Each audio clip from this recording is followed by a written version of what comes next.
3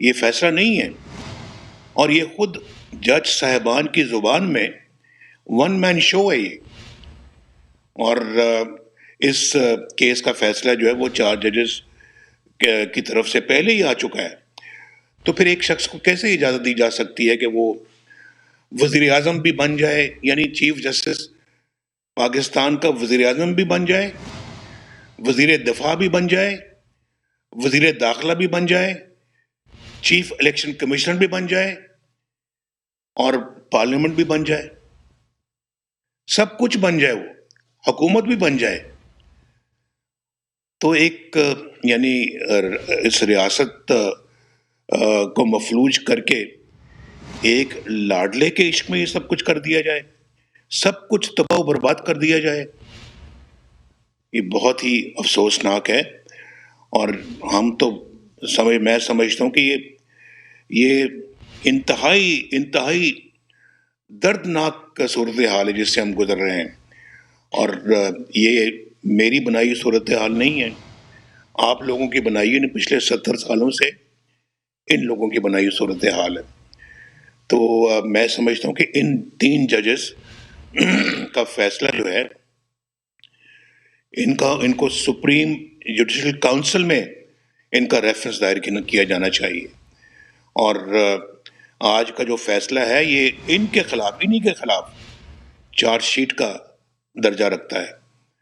انہوں نے کانسٹیٹیوشن ری رائٹ کرتے ہیں.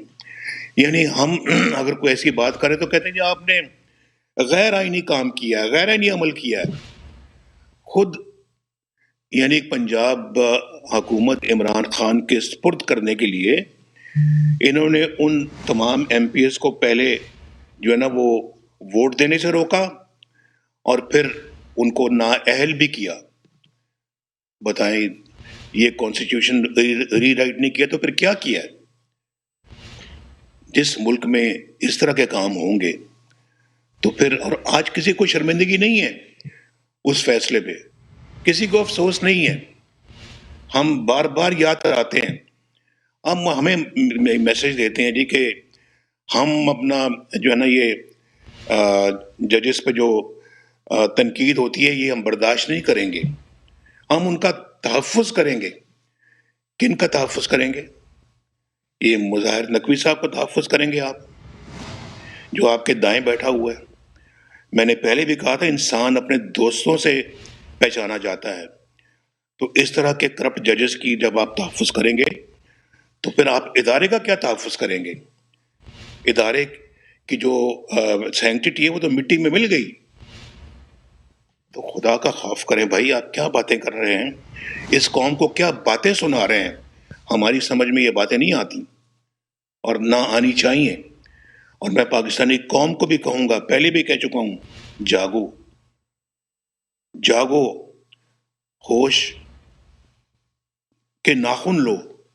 دیکھو یہ لوگ جو ہے یہ پاکستان کو ڈسٹروائے کر رہے ہیں, پاکستان کو خدا نخواستہ تباہ و برباد کر رہے ہیں. اور یہ تباہی بربادی آپ نہ دیکھنا, نہ میں دیکھوں, نہ آپ دیکھنا کبھی. اس کے خلاف کھڑے ہو جائیں.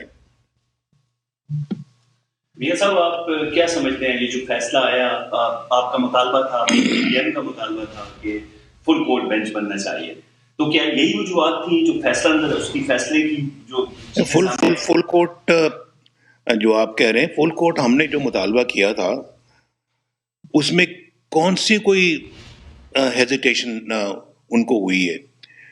فل کورٹ بنانے میں کیوں پس و پیش کی گئی ہے, کیوں ان 3 بینچوں پہ ہی اصرار کیا گیا ہے؟ فل کورٹ جس پہ سب کا جو ہے وہ اعتماد ہے, تو اس کو بنانے میں کیا امر مانے تھا, یہ مجھے سمجھ نہیں آتی. جب دال میں کالا ہوتا ہے نا تب یہ باتیں ہوتی ہیں. یہ دال میں کالا ہے تو یہ ایکسپیکٹ کیا جا رہا تھا اس قسم کا فیصلہ. بالکل دال میں کالا ہے. اسی طرح جب فیصلہ چونکہ فل کورٹ میں نہیں آنا تھا, اس 3 ممبر بینچ سے ہی آنا تھا یا آ سکتا تھا, کروا دیا. اچھا میاں صاحب, ہم نے دیکھا کہ 2017 میں پاناما کے نام پہ آپ کی نااہلی کی گئی, ایک منتخب وزیر اعظم کو بھیجا گیا, اس کے بعد آپ کے اوپر نگران ججز لگوا کے آپ کو سزائیں کروائی گئی, آپ کی اور آپ کی بیٹی کو. اس کے بعد آپ کو نااہل کروایا گیا، 5 صدارت سے بھی کیا گیا. اس بینچ میں جو میری علم کے مطابق 2 ججز تو وہ ہیں جو ڈائریکٹ آپ کے خلاف فیصلہ دیتے رہے ہیں. جی آپ بالکل ٹھیک کہہ رہے ہیں. اور اس میں چیف جسٹس عطا بندیال صاحب وہ بھی، اور اس میں جو اعجاز الاحسن صاحب ہیں وہ بھی، دونوں وہ ججز ہیں جنہوں نے ہمارے خلاف فیصلے دیے، میرے خلاف فیصلے دیے ہیں. آج میرے حق میں فیصلے کیوں دیں گے؟ سیدھی بات ہے.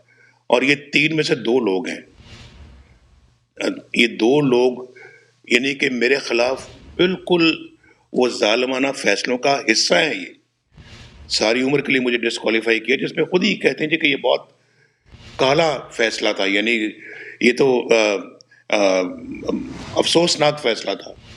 پھر کیوں دیا آپ نے؟ اور آج بتائیں، پر اگر کالا تھا تو کیا آپ نے اس کو سفید کیا، اس کو بدلا؟ میرے خلاف آج پورا ملک جانتا ہے کہ فیصلہ غلط تھا، اور بیٹے سے تنخواہ نہیں لی، اور اس کے باوجود مجھے آپ نے وزارت عظمیٰ سے ہٹا دیا. پورے ملک میں کنسنسس ہے. اس کا سو موٹو نوٹس لیا آپ نے، اس فیصلے کے اوپر کوئی بینچ بنایا آپ نے. آپ بتائیں ذرا، یعنی کہ اگر آپ کے اندر آنیسٹی ہے یا کوئی اپنا دیانتداری ہے اگر آپ کے اندر، تو پھر آپ کو بینچ بنانا چاہیے تھا. اگر آپ انصاف پسند ہیں، منصف ہیں، تو پھر آپ کو یہ بینچ بنانا چاہیے تھا. اگر آپ نے نہیں بنایا تو آپ نے بہت بڑی ناانصافی کی ہے، بہت بڑا ظلم کیا ہے. اور انہی لوگوں کے خلاف تو ہم آواز اٹھاتے رہے ہیں کہ یہ ایک جج صاحب جو ہیں وہ میرے اوپر مانیٹر بن کے بیٹھے ہوئے تھے، اعجاز الاحسن، اور چیف جسٹس بھی میرے ان فیصلوں کے اندر شامل تھے. آپ نے 3 ججز کے خلاف جوڈیشل ریفرنس کی بات کی ہے جو اس میں شامل تھے. جی تو اس کے لیے کیا آپ سمجھتے ہیں کہ کون سی مواد ایسا ہے کہ جس کی بنیاد پہ کیا جا سکتا ہے؟ یہ بذات خود ہی چارج شیٹ ہے، یہ فیصلہ ہی چارج شیٹ ہے. اور اس میں جو سیاسی عوامل ہیں، کہا جاتا ہے کہ ان کے رابطے ہیں عمران خان صاحب سے، اور جس طرح 2018 میں ان کو حکومت جوڈیشل پلس ملٹری نے دی تھی، اس دفعہ یہ منصوبہ بنا ہے کہ جوڈیشل کے تھرو ایک ماشاء اللہ کی کیفیت وہ بھی جنرل باجوہ اور ثاقب نثار کی ملی بھگت تھی. اور اس میں شامل تھے اپنا جسٹس کھوسا، اس کے اندر اعجاز الاحسن بھی شامل تھے، اور اس میں اور بھی 2-3 ججز شامل تھے جنہوں نے مل کے، عظمت سعید شیخ بھی شامل تھے، مل کر اس وقت کے ملٹری جو اپنا یہ تھے اسٹیبلشمنٹ کے جو چیف جنرل باجوہ، اس کے بعد جنرل، انہوں نے اور ان ججوں نے مل کے نواز شریف کو نکالا تھا. اس میں کوئی شک نہیں ہے، کوئی ابہام نہیں ہے. اور نکال کے تو پاکستان کی یا تباہی کے راستے پہ ملک کو چلایا تھا. عمران خان کو لا کر آج میں نے ابھی چند دن پہلے کہا تھا، میں نے کہا اگر اس طرح کے فیصلے آئیں گے یہ ڈالر 500 روپے کا ہو جائے گا. اس طرح کے فیصلے آئیں گے سبزیاں بھی 500 روپے کلو بکیں گی. اس طرح کے فیصلے آئیں گے چینی، دالیں، گندم، آٹا، بجلی، یہ سب انتہائی مہنگی ہو جائیں گی. ہم سزا تو کہنے کو دے رہے ہیں نا اپنا نواز شریف کو، تو اصل سزا تو پاکستان کے عوام کو مل رہی ہے. پاکستانی قوم یہ آپ کو سزا مل رہی ہے، آپ کو سازشیں انہوں نے کی ہیں، سزا آپ پا رہے ہیں. اور جیلیں میں نے بھگتی ہیں، ہم لوگوں نے جیلیں بھگتی ہیں، لیکن اصل سزا آپ کو مل رہی ہے. میاں صاحب، پاکستان کی تاریخ میں اس طرح کی مثال نہیں ملتی. الیکشن کمیشن کا جو کام ہے وہ سپریم کورٹ کر رہی ہے.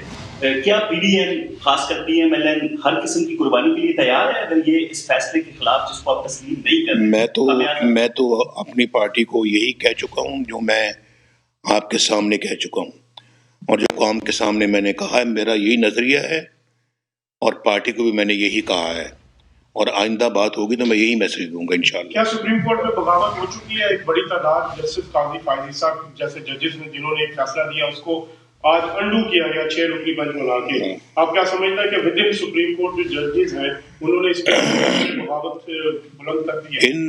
ان ججز کے خلاف جو کہ اس طرح کے فیصلے صادر کر رہے ہیں،